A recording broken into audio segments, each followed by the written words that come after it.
حضرت عبداللہ بن سلام کا عجیب خواب اور اس کی تعبیر۔ حضرت قیس بن عبادہ رحمۃ اللہ علیہ فرماتے ہیں کہ میں مسجد نبوی میں تھا، ایک شخص آیا جس کا چہرہ خدا ترس تھا۔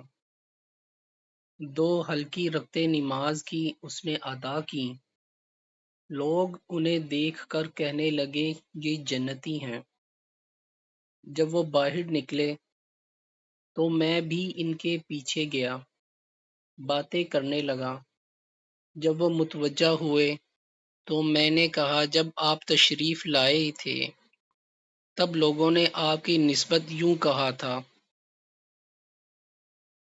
کہا سبحان اللہ، کسی کو وہ نہ کہنا چاہیے جس کا علم اسے نہ ہو۔ ہاں البتہ اتنی بات تو ہے کہ میں حضور صلی اللہ علیہ وسلم کی موجودگی میں ایک خواب دیکھا کہ گویا میں ایک لہلہاتے ہوئے سرسبز گلشن میں ہوں۔ اس کے درمیان ایک لوہے کا ستون ہے جو زمین سے آسمان تک چلا گیا۔ اس کی چوٹی پر ایک کڑا ہے۔ مجھ سے کہا گیا کہ اس پر چڑھ جاؤ۔ میں نے کہا میں تو نہیں چڑھ سکتا۔ چنانچہ ایک شخص نے مجھے تھاما اور میں بآسانی چڑھ گیا۔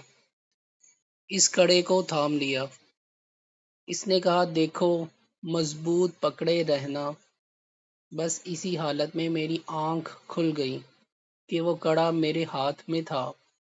میں حضور صلی اللہ علیہ وسلم سے اپنا یہ خواب بیان کیا تو آپ صلی اللہ علیہ وسلم نے فرمایا گلشن باغ اسلام ہے اور ستون ستون دین ہے اور کڑا عروہ وثقی ہے، تو مرتے دم تک اسلام پر قائم رہے گا۔ یہ شخص عبداللہ بن سلام رضی اللہ تعالی عنہ ہیں۔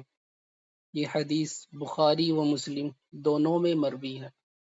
اللہ پاک ہمیں صحابہ رضی اللہ تعالی عنہم اجمعین کے نقش قدم پر چلنے کی توفیق عطا فرمائے اور ان کے ایمان میں سے ایک ذرہ ہمیں نصیب عطا فرمائے، آمین۔